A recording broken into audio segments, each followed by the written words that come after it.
l'Université Concordia à Montréal craint donc des impacts négatifs de cette décision. Je reçois le recteur de l'Université, Graham Carr. Bonjour, M. Carr. Bonjour, Esther. Donc, l'Université Concordia accueille environ 45 000 étudiants. Oui. C'est une institution majeure au centre-ville de Montréal.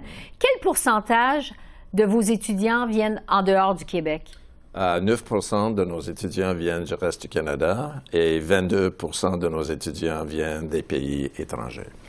Québec va donc augmenter de façon, je dirais, considérable les frais de scolarité pour ces étudiants. Quel impact vous craignez sur le financement de votre université? C'est certain qu'il y aura un impact majeur et très négatif pour nous parce que avec l'augmentation de frais de scolarité pour les étudiants du reste du Canada, c'est comme le doublement de ce qu'ils paient déjà. Et c'est certain qu'il y aura une chute forte d'inscription du reste du Canada chez nous. C'est un peu plus compliqué avec les étudiants internationaux. Ce que le gouvernement va faire, c'est de garder un pourcentage, un très grand pourcentage du frais de scolarité pour les étudiants internationaux. Et pour nous, la grande question, on va perdre avec ce qui reste par rapport à le contexte actuel. Le gouvernement a toujours dit, vous avez le droit d'augmenter les frais de scolarité, mais ça, c'est plus facile à dire que de le faire. Oui. Sur les raisons de cette mesure, parce que le gouvernement Legault dit que c'est pour protéger la langue française, est-ce que vous êtes d'accord avec ça? Je pense qu'il y a d'autres façons de protéger la langue française. On a toujours dit à la ministre, puis on a manifesté à plusieurs reprises avec elle, non seulement notre reconnaissance de l'importance de protéger puis promouvoir le français au Québec, mais aussi on a manifesté toutes les actions qu'on a déjà prises à l'université, ce que nous sommes prêts à faire de plus pour aider les étudiants qui viennent d'ailleurs de maîtriser ou, dans certains cas, de perfectionner le français. Est-ce qu'ils apprennent le français, justement? Plusieurs, oui, parce qu'il faut comprendre qu'une grande partie des étudiants qui viennent du reste du Canada, ils ont choisi le Québec pour une raison. Ils ont des racines familiales peut-être au Québec, ils sont issus des programmes d'immersion d'ailleurs. Et à Concordia, nous, on met beaucoup de l'accent sur l'importance du apprentissage dans le milieu du travail avec des programmes comme coop, des stages, etc. Alors, ça donne aussi aux étudiants la possibilité de travailler avec les entreprises québécoises.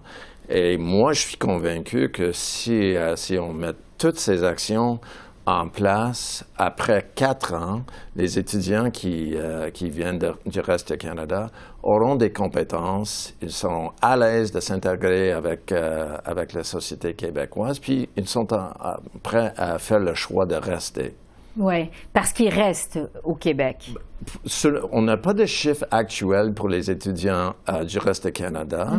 Pour les internationaux, oui, entre 53 puis 60 de nos diplômés internationaux restent au Québec suite à leur diplomation. Alors, ça veut dire qu'ils contribuent à l'économie, à la croissance de l'économie du Québec.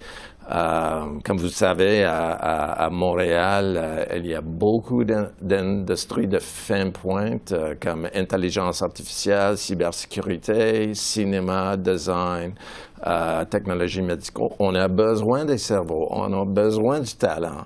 Alors, mon point de vue, c'est que on peut trouver une autre façon de faire l'accueil des étudiants, de faire l'accompagnement d'eux, puis s'assurer qu'en bon nombre, ils vont rester suite à leur diplomation. Vous savez que plusieurs jugent que ces étudiants hors Québec viennent au Québec se chercher un diplôme bon marché et qu'une fois qu'ils ont leur diplôme en poche, ils quittent le Québec. Qu'est-ce que vous répondez à ça? Plusieurs trouvent que c'est injuste. Oui, mais ça, c'est...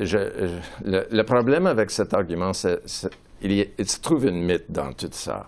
Parce que, oui, il y a des programmes d'exception en médecine, en droit, par exemple, où les frais de scolarité au Québec sont plus bas que, d'ailleurs, dans le reste du Canada. Mais la vaste majorité des étudiants qui viennent de l'Est du Canada sont dans des programmes de sciences pures, sciences humaines, sciences sociales, beaux-arts chez nous.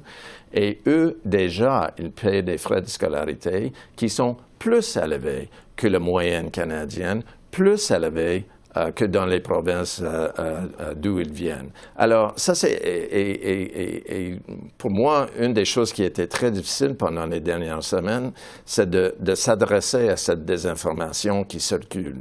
Alors, il faut comprendre que déjà, les étudiants paient plus dans la vaste majorité des programmes, sont contents avec ça, c'est la raison pour laquelle ils viennent.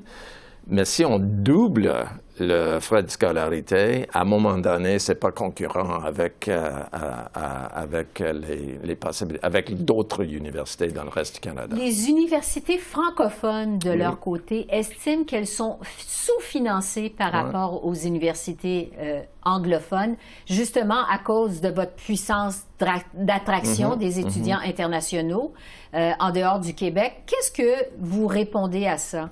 Aux universités francophones qui jugent qu'elles sont sous-financées par rapport à vous? Oui, je pense que la première réponse, c'est que toutes les universités québécoises, tout le réseau universitaire québécois est sous-financé. Et ça, c'est quelque chose qui a été clair depuis des années et des années. On estime, et quand je dis on estime, ça c'est l'ensemble des universités, estime qu'il y a un manque de financement de 1,4 milliard de dollars par année par rapport à Ontario. Alors, au fond, il y a une question de financement pour tous les établissements. Oui, c'est certainement le cas que les universités anglophones bénéficient d'un marché international pour chercher des étudiants, un bassin qui est plus grand que ceux pour les universités francophones. Mais en même temps, c'est intéressant de voir dans les dernières années que le vraie croissance en recrutement à l'échelle internationale, c'est dans le milieu francophone. Une autre, c'est très compliqué le méthode de financement des universités, mais une dernière chose que je veux dire par rapport aux étudiants qui viennent du reste du Canada, dans le contexte actuel, ils payent 9 000 $. Les universités gardent 3 000 $. 6 000 est redonné dans le réseau universitaire francophone. Alors, il y a déjà une répartition qui existe. Est-ce qu'on peut discuter une répartition avec les frais de scolarité à l'échelle internationale? Nous sommes ouverts à discuter ça avec le ministre. C'était le cas avant 2018. Mais il faut avoir une discussion basée sur les vrais chiffres. On va continuer à suivre ce dossier. Graham Carr, merci beaucoup. Merci à vous. Merci.